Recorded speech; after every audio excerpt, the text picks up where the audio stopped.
right, so good afternoon, everyone. So, our lesson for today is all about the role model behavior. Okay, so as you can see here on the illustration or on the presentation, Britney Spears. Okay, I'll fetching the PowerPoint presentation. Okay, so next in line is David Beckham, Lindsay Lohan, Snoop Dogg, Paris Hilton, Prince William, and that's it. So the question is, are you familiar to those persons or celebrities, no, that I have mentioned?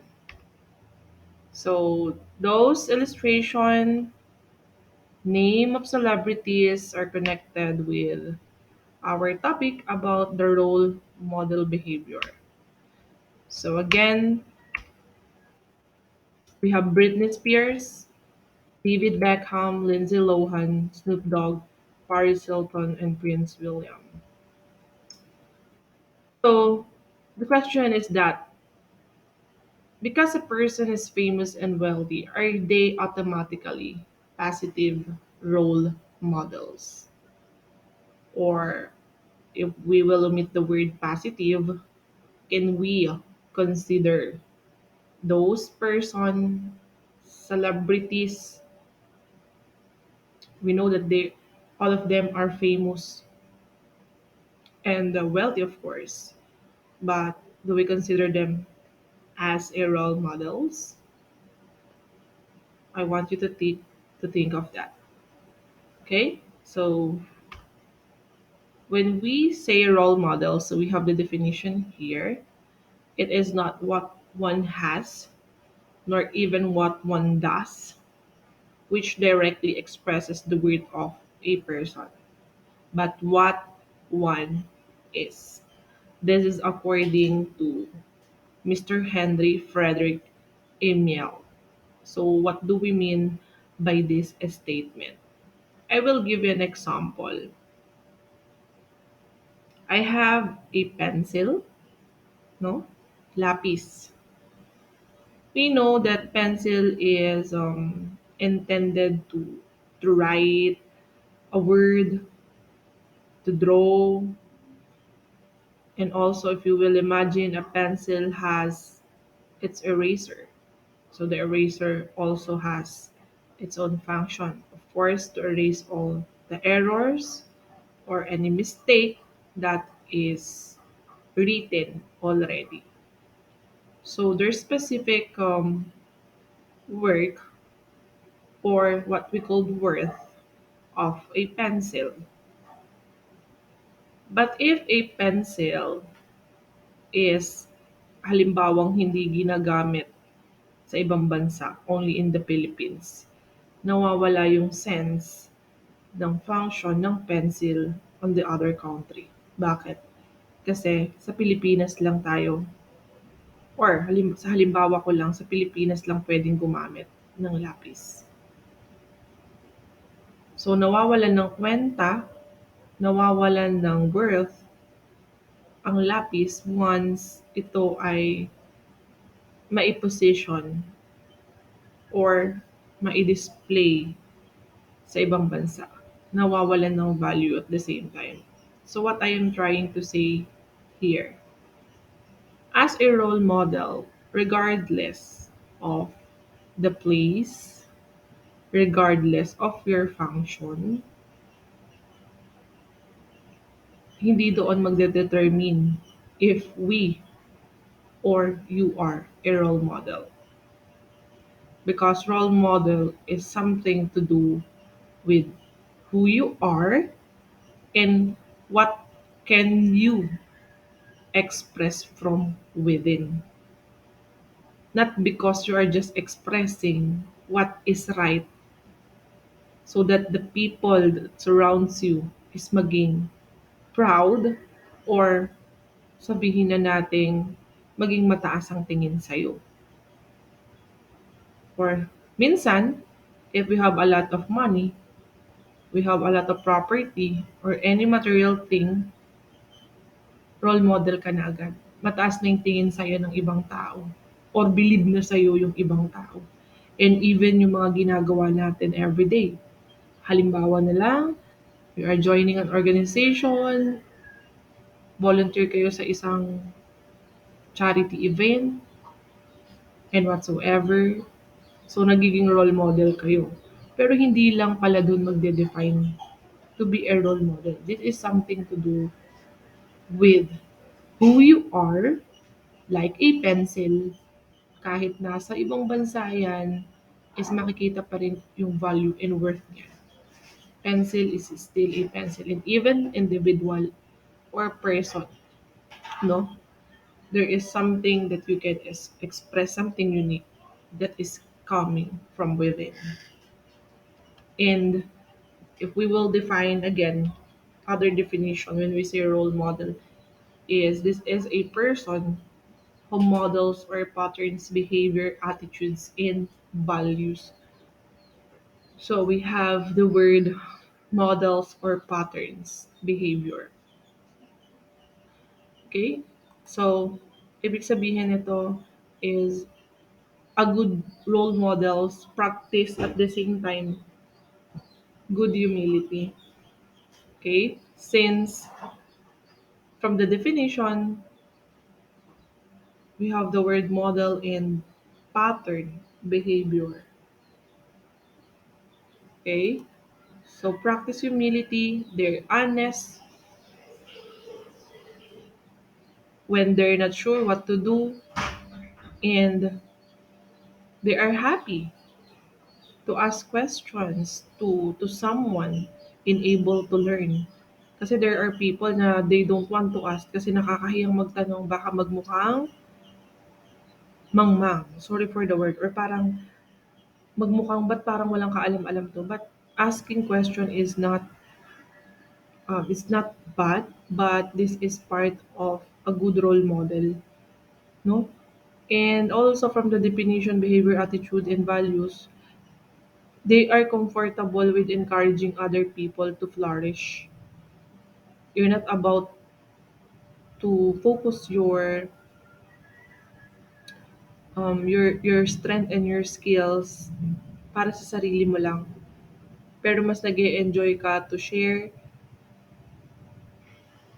other skills, yung alam mo to other people, because you are acting as a role model. And they give credit where it's due and they don't hide behind rank or experience. Okay? Do you get that point? Though this is difficult part of being a person, pero since we're talking about your workplace or the workplace, no? So there are times that your co-workers and other staff will work because of they want to have credit, okay?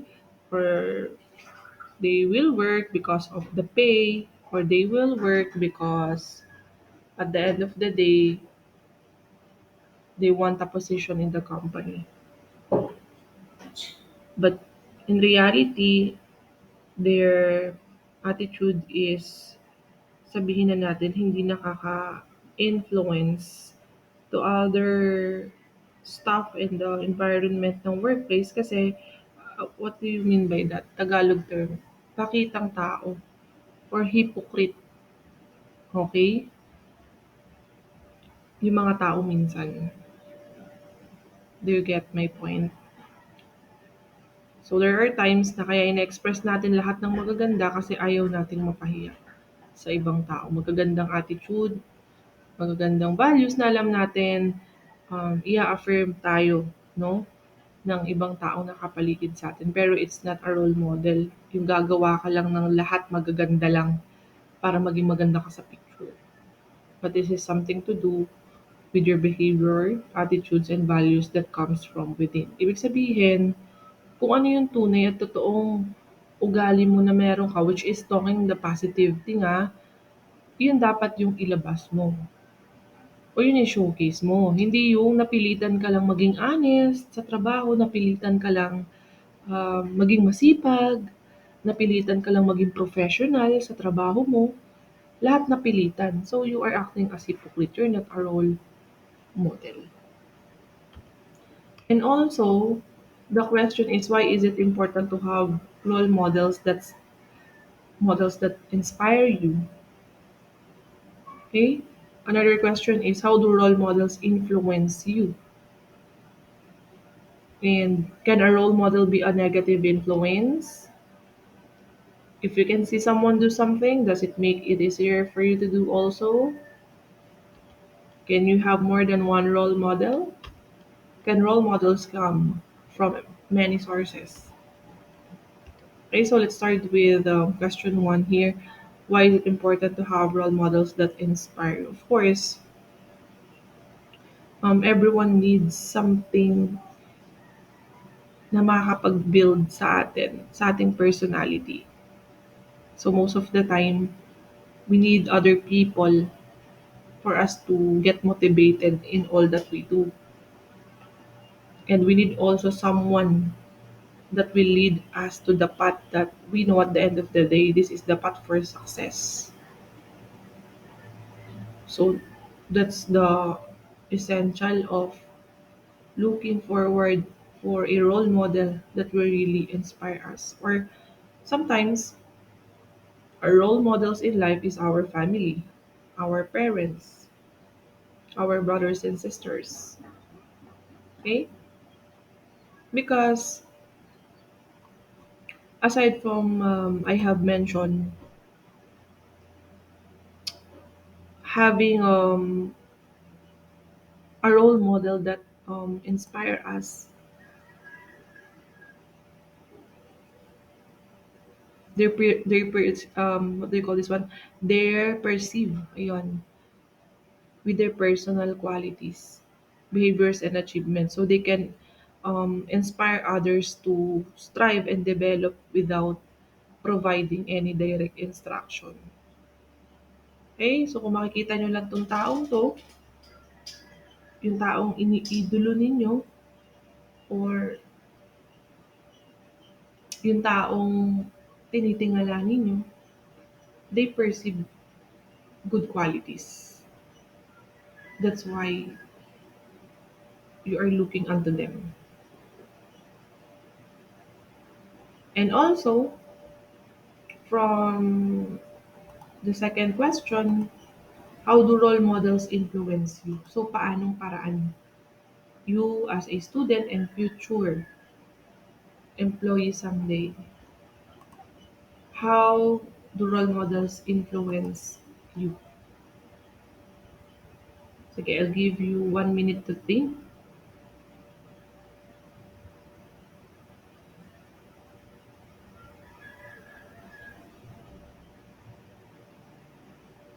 Okay, so naisip nyo na yung answer. Paano kayo mai-influence ng mga role models na kilala ninyo at alam nyo sa paligid ninyo ngayon? How?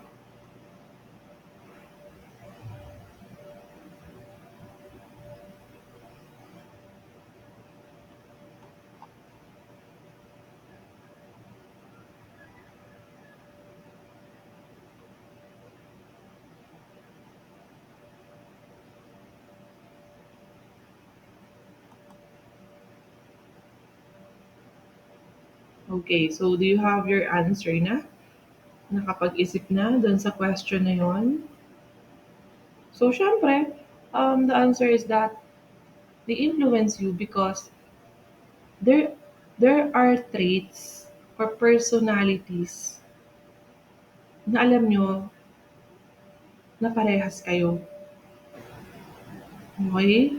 May mga personalities kang nakikita sa kanya na alam mo meron kayong pagkakapareho. Diba? You cannot, ano naman eh, um, make hanga sa isang tao kung alam mo hindi ito yung nasa preference mo or yung personalities na meron siya is wala dun sa ideal mo.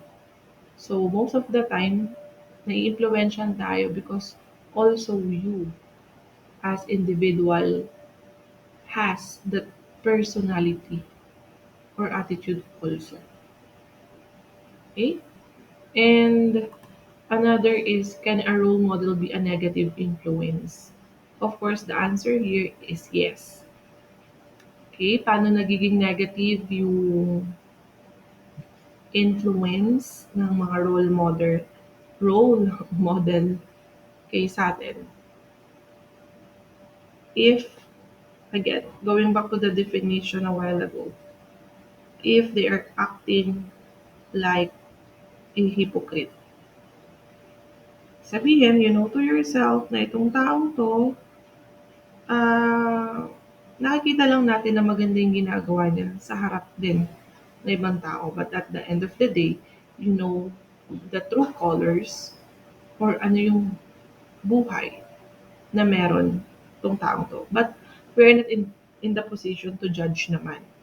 Mali naman yun. But I'm telling you lang that a role model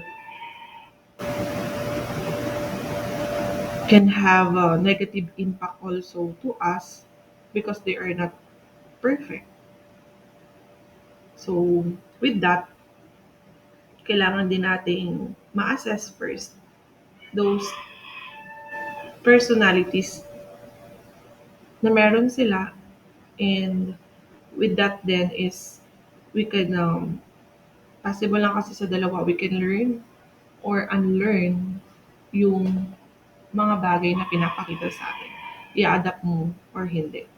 If you can see someone do something, does it make it easier for you to also? Of course, yes. Halimbawa na lang if the surrounding is very peaceful, napakatahimik, no? Lahat ng tao napakatahimik. So, of course, ikaw, kailangan mo ring mag-absorb doon sa dun sa ambience. Kailangan mo ring maging quiet. Okay? So, ganun siya. And can you have more than one role model? Pwede. Kasi depende naman. No? Depende sa personalities na nakikita mo sa iba't ibang tao. So, walang limitation dito. More than one or two or ilan yung tao mag-inspire sa atin. So, pwedeng magkaroon tayo ng more than one role model in life. And can role models come from many sources? Yes, of course. Okay? Let's say for example, sa leadership, meron diyang magli-lead that is ang kanilang pamamalakad is can be democratic, authoritarian, monarchy or oligarchy. But they can consider as everybody's role model pero from different sources nga lang. Okay? Yung democratic halimbawa, they have the principles like people first, no? Then yung authoritarian natin is something to do na kapag nag-lead tong mga to, supervisor first, no? Kung ano yung pinapamalakad nila, dapat yun yung sundin ng lahat ng mga tao. And same thing with monarchy and oligarchy, they are the same sa authoritarian nga lang, may mga untouchables sa monarchy and oligarchy. Kumbaga may limitations kung hanggang saan the way sila magpapamalakad, something like that, sa mga tao nila. Okay? And also, we have the role model at different ages. So, pag ang age daw is 0 to 5 years old, so normally ang kanilang role model is their parents, no? Nabanggit ko kanina. Siblings, grandparents, and relatives. And then, age 6 to 15 years old, so nakikita na nila yung role model nila, which is all of the above mentioned sa 0 to 5 years old, plus their teachers, principals, neighbors, peers, entertainment personalities, coaches, religious leaders, movie, and sports figures. Then, kapag ages to 16 to adult na, okay, all of the above plus since syempre they are working na, their work, yung associate nila, political figures, and of course, their children.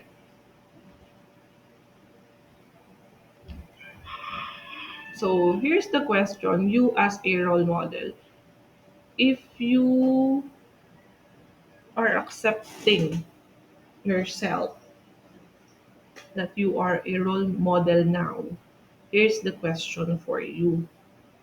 Do we choose to be a role models? Do we always know we are someone's role model?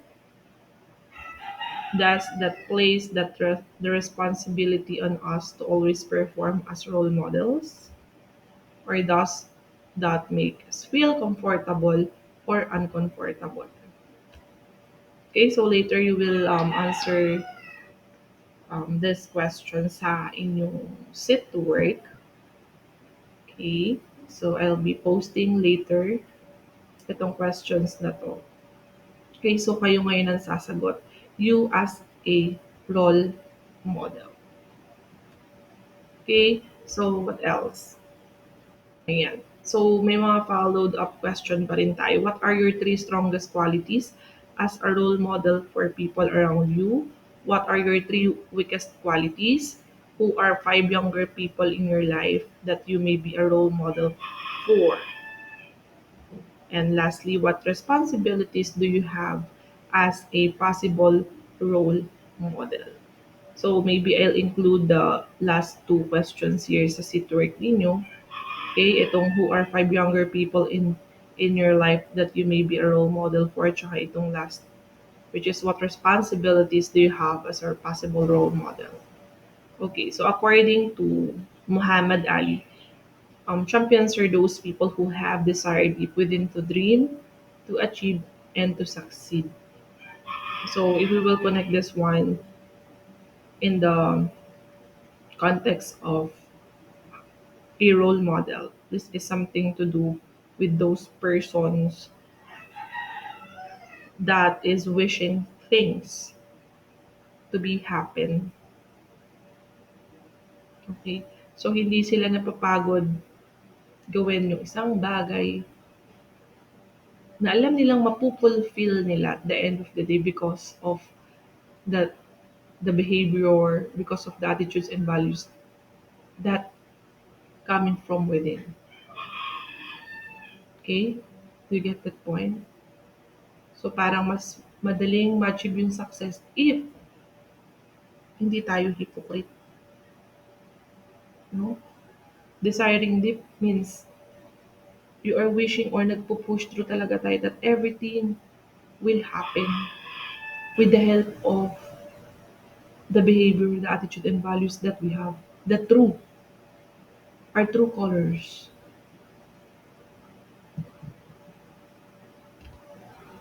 And also by Julie A. Donson, she says that heroes work to improve the lives of people who are less fortunate. Heroes stand up for what's right in the face of opposition. Heroes are the same person in private as they are in public. Heroes are people who do things they don't have to. So, Julie is referring also heroes as a role model. Okay? So, it's difficult to be a hero. Tama, mali. If I will ask everybody now, walang nangangarap siguro sa inyo ngayong maging hero. But I know in my heart that everyone here listening is aspiring to be a true, not just a role model, true role model in the community, to their family, to the environment and any organization that you are belong to. Because true models or role models are those who possess the qualities that we would like to have, and those have affected us in a way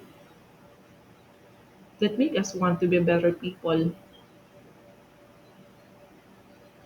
And being a role model, it helps us to advocate ourselves and take a leadership position on the issues that we believe in. And I know that all of you can be your own role model someday, especially to your workplace.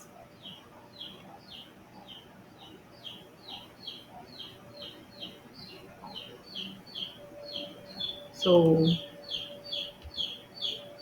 again, babalikan ko lang yung quotation from Henry Frederick Amiel.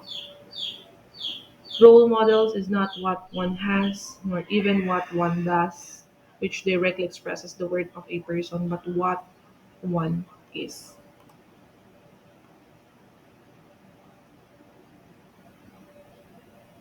So, if I will give you a conclusion today, role models are people who influence others or other people also by serving as examples. They are often admired by people who emulate them. And again, through their perceived personal qualities, behaviors, or achievements, they can inspire others to strive and to develop without providing any direct instruction. Okay, so this is the end of the presentation this afternoon.